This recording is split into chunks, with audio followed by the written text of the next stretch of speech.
Assam Governor unveils the statue of Dr. Bhimrao Ambedkar at Haflong. Governor of Assam Gulab Chand Kataria unveiled the statue of Dr. Bhimrao Ambedkar, father of the Indian Constitution, at Haflong on Thursday.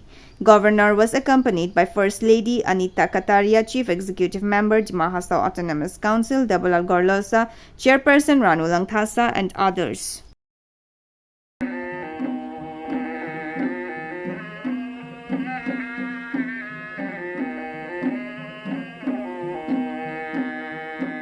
In this connection, a meeting was also held wherein Governor appreciated the entire council team led by CEM Gorlosa for honoring the nation's great personalities like Mahatma Gandhi, Netaji, Subhash Chandra Bose, Dr. B.R. Ambedkar, etc. by installing their statues in Dimahasao. He said we should always respect our great personalities who have contributed a lot to the country. He also explained the brief life sketch of Dr. Ambedkar and his contribution. Council के मेरे सभी जनप्रतिनिधिगण, council के सभी अधिकारीगण, यहाँ पधारे हुए सभी भाइयों और बहनों, मैं अपने आप को बहुत भाग्यशाली मानता हूँ कि आपके काउंसिल के सीएम ने एक ऐसे व्यक्ति के स्टैचू का अनावरण करने का मुझे ये शुभ अवसर दिया। मैं और आप सब इस बात के लिए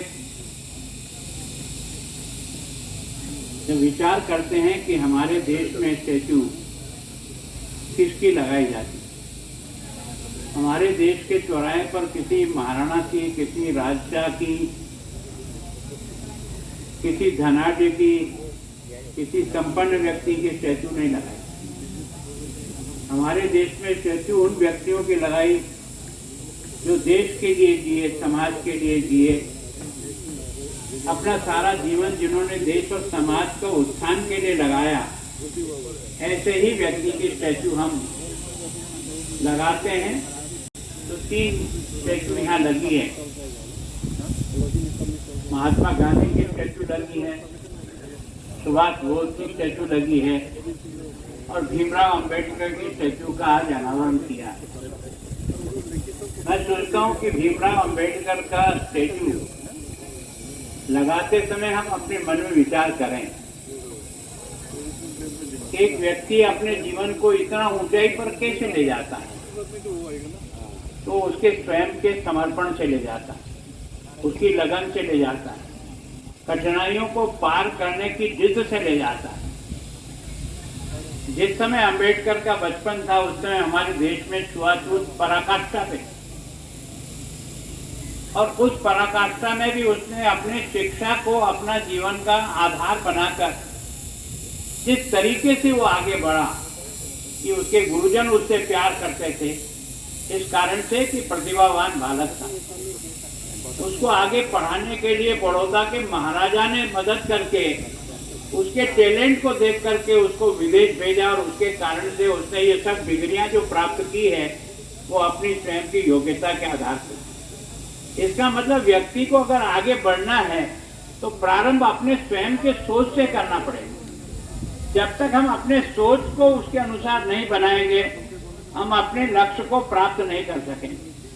मैं सोचता हूँ उन सारी घटनाओं के बारे में यह वर्णन करने की जरूरत नहीं, उन्होंने किस किस प्रकार की चुनौतियों का मुकाबला करते हुए जिंदगी में आगे बढ़े और विलक्षण प्रतिभा के कारण से आपने देखा होगा जो विदेश में रहकर उन्होंने डिग्रियां प्राप्त की, जो उन्होंने, और इसके कारण से देश की आजादी के जैसे तुरंत बाद जो मंत्रिमंडल बना था उसमें महात्मा गांधी ने और बाकी सारे नेताओं ने 2 ऐसे लोगों को मंत्रिमंडल में स्थान दिया, एक डॉक्टर भीमराव अंबेडकर को दिया और एक डॉक्टर श्यामा प्रसाद मुखर्जी को मंत्रिमंडल में शरीक किया।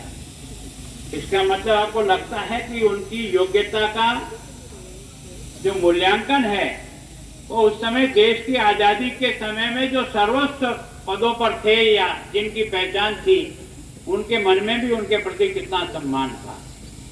और मैं और आप कितने भाग्यशाली हैं। इस व्यक्ति ने अपनी प्रतिभा का भारत के संविधान के निर्माण में जिस प्रकार से अपना प्रतिभा को उसने लगाया और उसके कारण से एक ऐसा संविधान बना है कि आजादी का अमृत महोत्सव बहुत आनंद के साथ, आजादी के साथ देश तरक्की के रास्ते पर बढ़ रहा है।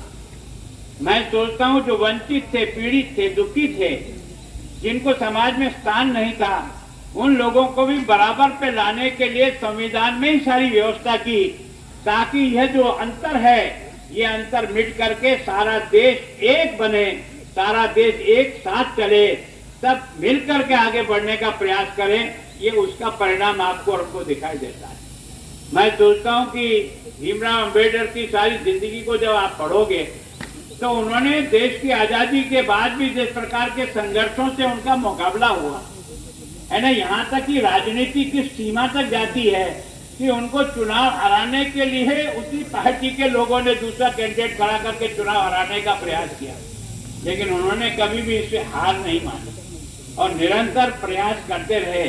और मैं सोचता हूँ ये देश के पहले प्रधानमंत्री है जिसने भीमराव अंबेडकर के 5 स्थानों को 5 तीर्थ स्थान के रूप में विकसित करने के लिए 1000 करोड़ रुपए से भी ज्यादा इन्वेस्ट करके उन स्थानों को विकसित करने का प्रयास किया, ताकि आने वाला बच्चा इसको देख करके सीख सके कि वास्तव में भीमबटके की या डॉक्टर भीमराव अंबेडकर की स्टेचू लगाई तो क्यों लगाई, इसके पीछे क्या है, और उसके आधार पे वो अपने आगे बढ़ाने का प्रयास करे। मैं जहाँ उनके जन्म स्थान से लेकर के यहाँ तक कि इंग्लैंड में जहाँ वो पढ़े थे, उस प्रॉपर्टी को खरीदने में सरकार को 200 करोड़ रुपए से भी अधिक पैसा देना पड़ा, लेकिन फिर भी खरीद करके उसको डेवलप किया। उसके पीछे सोच क्या था? सोच ये था कि इन सारे तीर्थ स्थानों पर जब कभी भी हिंदुस्तान का कोई व्यक्ति जाए तो वो सोचे कि वास्तव में डॉक्टर भीमराव अंबेडकर का हमारे पर कितना कर्जा चढ़ा हुआ है, कितना उस व्यक्ति ने हमको आगे बढ़ाने का प्रयत्न किया, और उसके कारण से ही आज आप हर गांव में डॉक्टर भीमराव अंबेडकर का स्टेचू आप देखेंगे, है ना। आज जिनको हम बहुत ही, यह जो आरक्षण है जिसको आप काउंसिल कहते हो, ये सब लोगों के हकों को सुरक्षित करने के लिए उन्होंने संविधान में किस प्रकार का डाला। ये भारत का लोकतंत्र कितना महान है। 140 करोड़ का मुल्क और लगभग 15 और 16 लोकसभा के चुनाव हो जाते हैं, और कोई पार्टी जीतती है, कोई हारती है, उसके बाद भी कोई खून खराबा नहीं होता है और दूसरों को सुपुर्द करके वाला व्यक्ति निकल जाता है। इसका मतलब यह जो लोकतंत्र की परंपराओं को जो विकसित किया, उसका सारा श्रेय जो जाता है, कमेटी तो है ही है, लेकिन उसमें कर्ता धर्ता डॉक्टर भीमराव अंबेडकर था। वे वास्तव में यहाँ के काउंसिल के सीएम को धन्यवाद देता हूँ, आपकी टीम को, कि आपने एक अच्छे सोच के साथ इस स्थान को जिस प्रकार से भीमराव जी से जोड़कर हमारी आने वाली जो पीढ़ी है उसको इनसे जोड़ने का प्रयास किया, और इस प्रकार के महापुरुषों को देख करके व्यक्ति सीखता है और आगे बढ़ने का प्रयास करता है। मैं सोचता हूँ आप और हम सब भी इस बात की कोशिश करें कि आखिर उन्होंने देश को एक रखना, देश को जोड़कर चलना, सब लोगों को बराबरी में लाने का प्रयत्न करना, हर एक के हकों की सुरक्षा करना, हर एक को विकास का रास्ता देना, इन बातों के आधार पर वो जब आगे बढ़े हैं तो हम और नई आने वाली पीढ़ियां याद रखेगी। और इसीलिए आपने यह जो एक पुनीत काम किया, मेरा सौभाग्य है कि मैं गवर्नर बनकर अभी 5 महीने हुए हैं, आपने मुझे बुला करके जो अवसर दिया है, यहाँ की जनता का भी, आप सभी जनप्रतिनिधियों का, प्रशासनिक अधिकारियों का बहुत आभार और धन्यवाद ज्ञापित करता हूँ कि आज आपने एक बहुत ही श्रेष्ठ कार्य, और आज की ये 10 तारीख, कल का भारत छोड़ो आंदोलन का 9 तारीख और आदिवासी दिवस के रूप में जो सारा देश मनाया है, मैं सोचता हूँ इन सबको जोड़ करके आपने भीमराव अंबेडकर को यहाँ स्थापित करके आने वाले बच्चों को इस बात के लिए प्रेरित किया है कि अगर व्यक्ति मन में तय करे तो जो चाहे तो कर सकता है। इस मशीन में इतना दम प्रभु ने दिया है जिसका उपयोग उन्होंने किया, अभावों में भी निकल करके उन्होंने देश को किस प्रकार की दिशा दी, ये इस बात से साबित हो रहा है। मैं आज उस पवित्र आत्मा को और उनके चरणों में वंदन करता हूँ और आपसे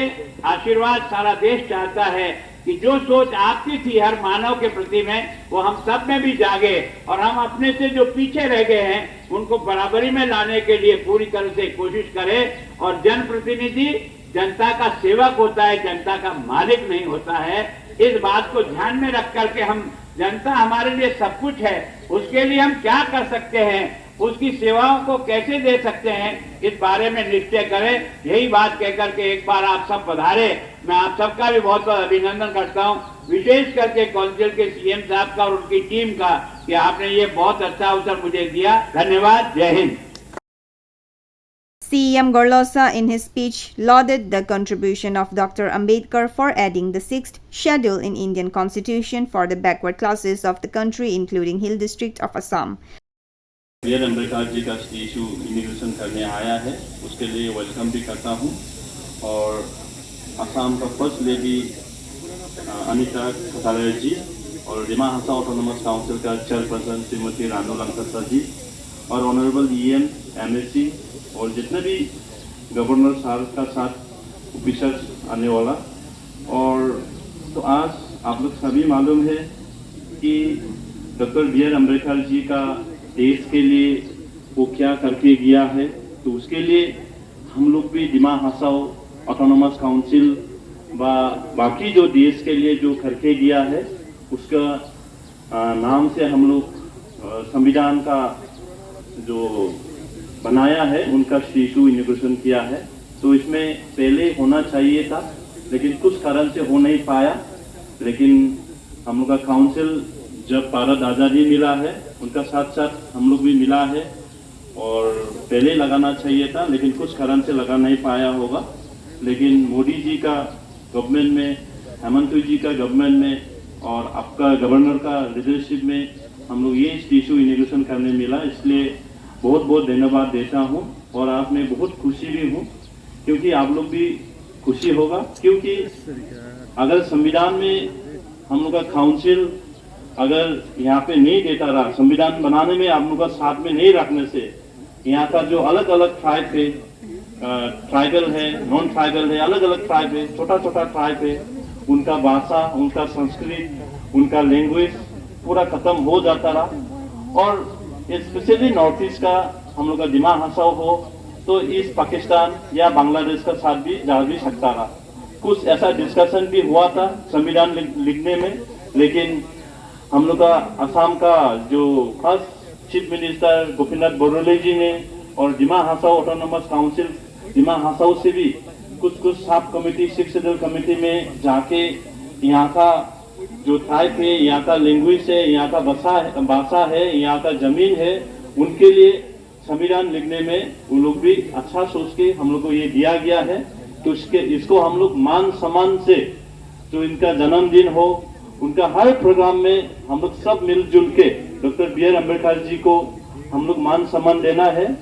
और जो फॉर्मर गवर्नर जगदीश मुखी जी ने महात्मा गांधी जी को भी इशू लगाया है, इनॉग्रेशन करा है, उनको भी मान सम्मान देना है। और नेताजी सुभाष चंद्र बोस का भी हम लोग इशू लगाया है, उनको भी मान सम्मान देना है।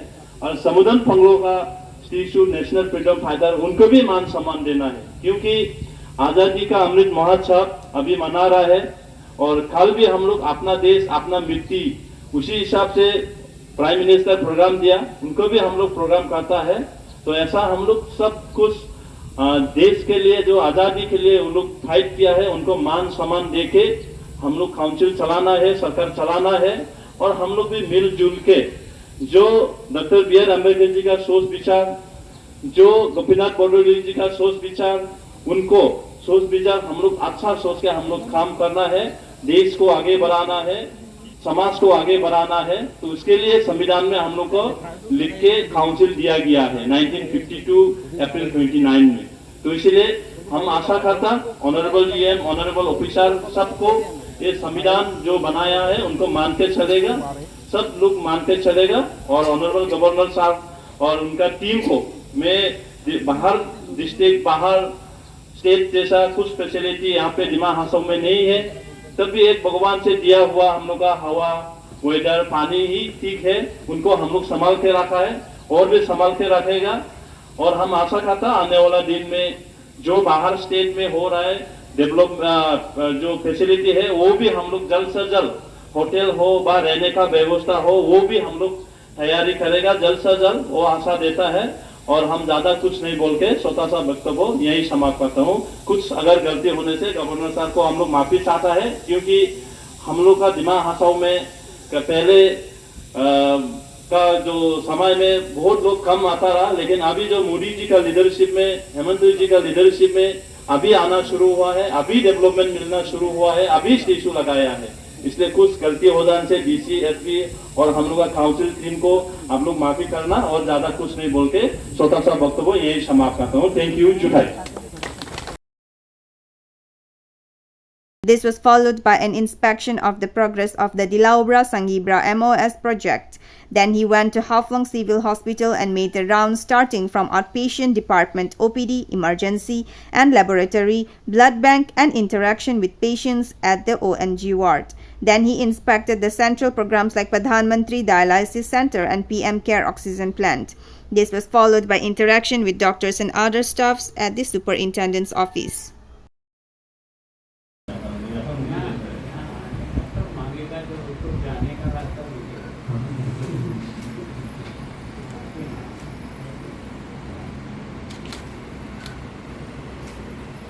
अगर मान लो आपके बच्चे को मेंटाइटिस हो गया, मस्तिष्क का बुखार इसको कहते हैं ना, मेंटाइटिस। कैसे ठीक है?